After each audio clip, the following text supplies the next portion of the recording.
Hello friends मैं আজি বনাই আছো মছলা পিঠা আপোনালোকে চাই থাকিব ভিডিওটো এগিলাসতকে কম মই বৰা চাউল লৈছো তাৰ পিছত মই লম যেটো নৰমাল ভাত খোৱা চাউল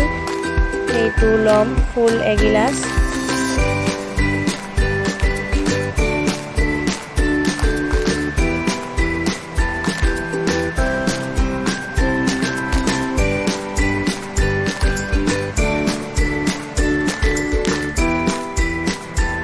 পিছত এইখিনি ধুই লম চাউলখিনি ধুই লৈছো এতিয়া পানী দি কেনে 1.5 ঘণ্টা মান ভিজাই থৈ দিম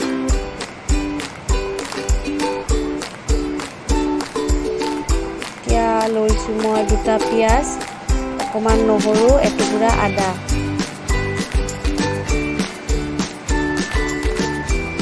এতিয়া ভিজাই থোৱা চাউলখিনি গ্ৰাইণ্ডাৰত পিছি লম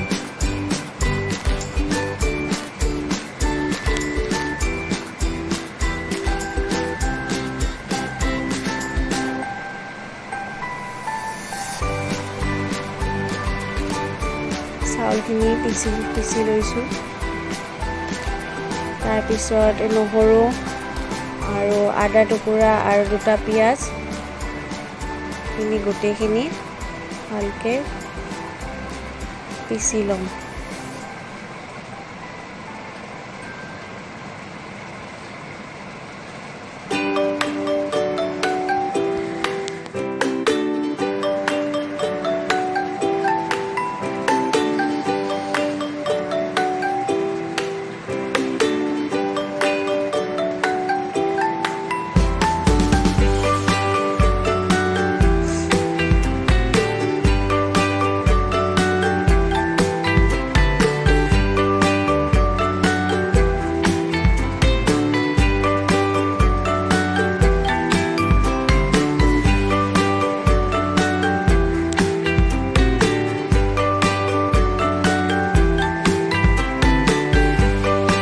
এতিয়া মই পিছা আদা নহৰু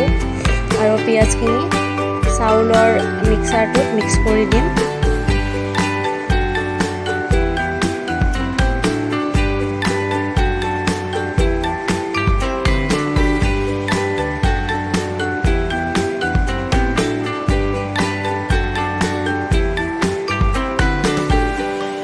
এতিয়া লৈছো মই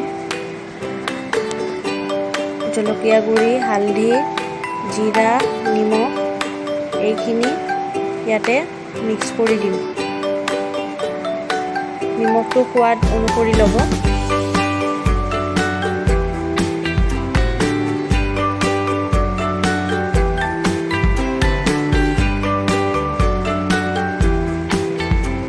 এতিয়া গোটেইখিনি ভালকে মিক্স কৰি ল'ম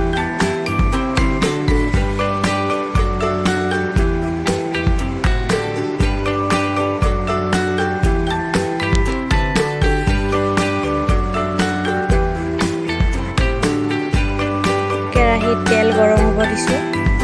তাৰ পিছত মই দিম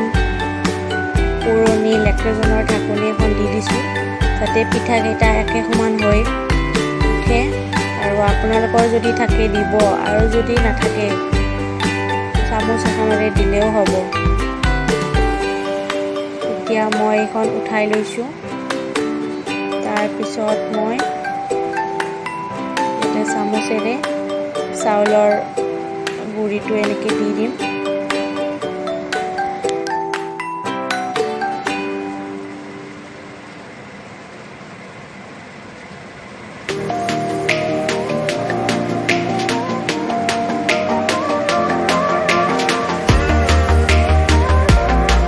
গেছটো মিডিয়াম কৰি ৰাখিব লাষ্টত অকমান কমাই দিব যাতে পিঠাটো জ্বলি নাযায়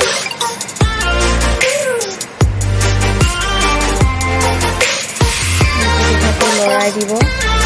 উলটাই দিব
খাবৰ কাৰণে ৰেডি হৈ গৈছে।